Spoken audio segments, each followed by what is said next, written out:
ফের অগ্নিমিত্রা পালকে ঘিরে বিক্ষোভ। রানীগঞ্জের নিউ এগারা এলাকায় উত্তেজনা তৈরি হলো যখন পাড়ায় পাড়ায় দিদির ভাই কর্মসূচি পালন করছিলেন তিনি। এলাকায় গিয়ে বিভিন্ন জায়গায় তিনি বাড়ি বাড়ি যাচ্ছিলেন, সাধারণ মানুষের সঙ্গে কথা বলছিলেন, আর সেই সময় তাকে ঘিরে গো ব্যাক স্লোগান দেওয়া হয়।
যেখানে অগ্নিমিত্রা পাল যাচ্ছে সেখানে অগ্নিমিত্রা পালকে বাধা দেওয়ার চেষ্টা করা, কারণ ওদের তো খুব অসুবিধা হয়ে যাচ্ছে। এরা তো সাধারণ মানুষ নয়, এরা হচ্ছে এখানকার যে পঞ্চায়েত মেম্বার তৃণমূলের বিবেক মণ্ডল তার গুন্ডা বাহিনী।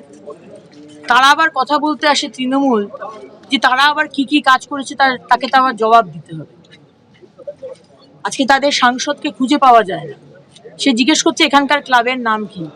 তারা জানে না যে বিধায়কের কাজ পাড়ায় পাড়ায় বাড়ি বাড়িতে গিয়ে কোথায় নালি খারাপ আছে, কোথায় নালি পরিষ্কার হয় না, কোথাও লাইট লাগানো হয় না, সেটা বিধায়কের কাজ না, সেটা পঞ্চায়েত মেম্বার কাউন্সিলরের কাজ।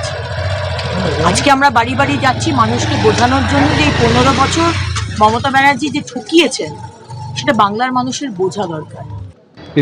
দিদিভাই যে কর্মসূচি করছেন, 5 বছর তিনি কোথায় ছিলেন? 5 বছর তো দেখা যায়নি এলাকায়।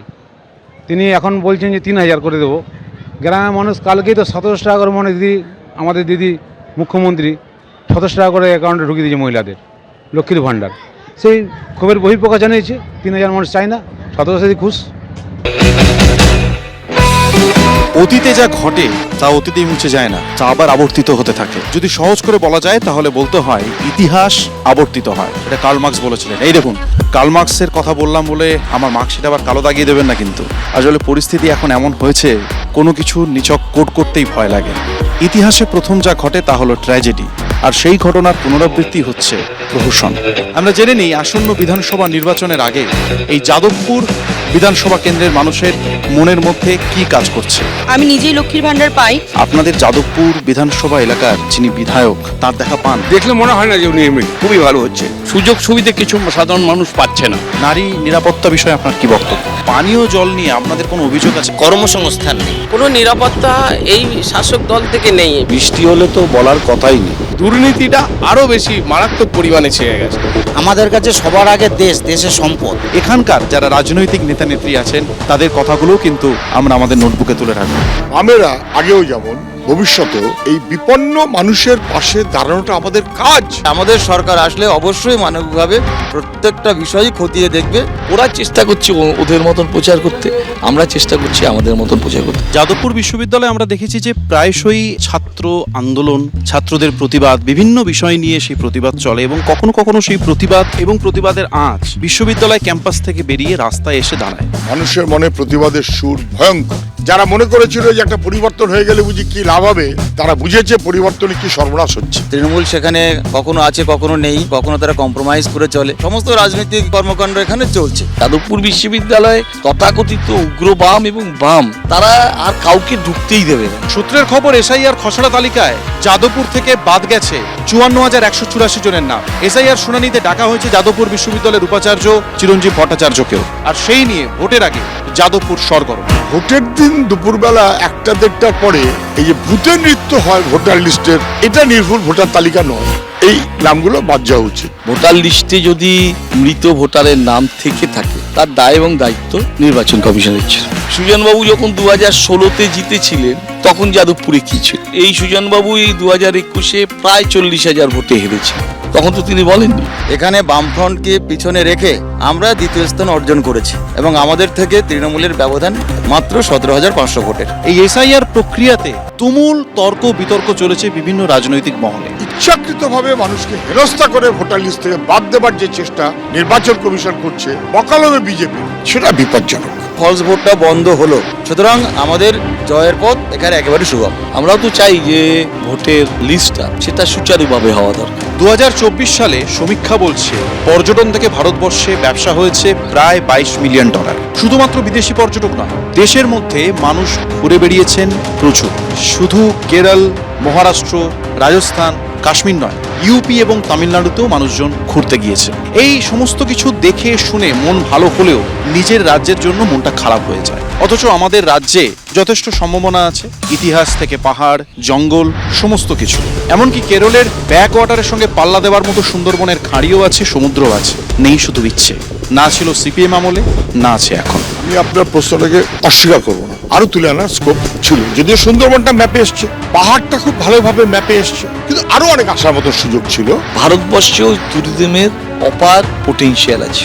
বাংলা পথ দেখিয়েছে ভারতবর্ষ। আমরাই প্রথমে ট্যুরিজমকে ইন্ডাস্ট্রির দরজা দিয়েছি। আজকে বাংলার প্রত্যেকটা ট্যুরিস্ট স্পটে শ্রীমতী মমতা ব্যানার্জির সরকার হোমস্টের ব্যবস্থা করেছে। কিভাবে? মুখে নয়, তাদেরকে টাকা দিয়েছে। আপনি উত্তরবঙ্গে যান, সমস্ত রোজ রোজ নতুন নতুন ট্যুরিস্ট স্পটের আবিষ্কার হচ্ছে। সুন্দরবন 10 বছর যেখানে ছিল সেখানেই পড়ে আছে। পুরুলিয়া যেখানে ছিল সেখানেই পড়ে আছে। ধরুন বকখালি, সেখানে আরো অনেক কিছু করা যেতে পারে। ভারতবর্ষে যে আমাদের ট্যুরিজম মিনিস্ট্রি, তার সঙ্গে যোগাযোগ করা এবং আমাদের পশ্চিমবঙ্গের যে রাজ্য সরকার, তারাও কেন্দ্রীয় সরকারের সঙ্গে সমান তালে তাল মিলিয়ে এটাকে যদি বাইরে প্রমোট করার চেষ্টা করেন, আমার মনে হয় যে ট্যুরিজম ক্ষেত্রটা আরো বেশি উন্নতির সম্ভাবনা আছে, এটুকু বলতে পারি। সামনে নির্বাচন আসছে, কেন্দ্রীয় যে বাজেট সেখানে জিএসটি কমেছে, কোনো সুবিধা হয়েছে? কেন্দ্রীয় সরকার যখন এইগুলো জিএসটিকে কমাবার একটা পরিকল্পনা নেয়, তার আগে এই পুঁজিপতি এবং কিছু ব্যবসায়ীকে এই খবরটা তাদের কাছে আগেই পৌঁছে যায়। তারা মার্কেটটাকে নিয়ন্ত্রণ করে একটু দরটা একটু বাড়িয়ে দিয়ে তারপরে জিএসটিটা কমলে পড়ে মানুষ, কোনো সাধারণ মানুষ কোনো তার এফেক্ট পায় না। নারী নিরাপত্তা বিষয়ে আপনার কি বক্তব্য? কাজের সূত্রে ধরো কলকাতায় থাকি, তো সকালকার কোনো ব্যাপার না, রাতে করেও আসছি, অনেক মেয়েও তো দেখছি রাতে করে, কোনো অসুবিধা নেই। যাদবপুর এলাকায় পানীয় জল নিয়ে আপনাদের কোনো অভিযোগ আছে বা কোনো সমস্যা আছে? আগে সেই আয়রন মার্কা জল, এখন সেই গার্ডেন ডিশ জলের পর থেকে ফাটাফাটি জল।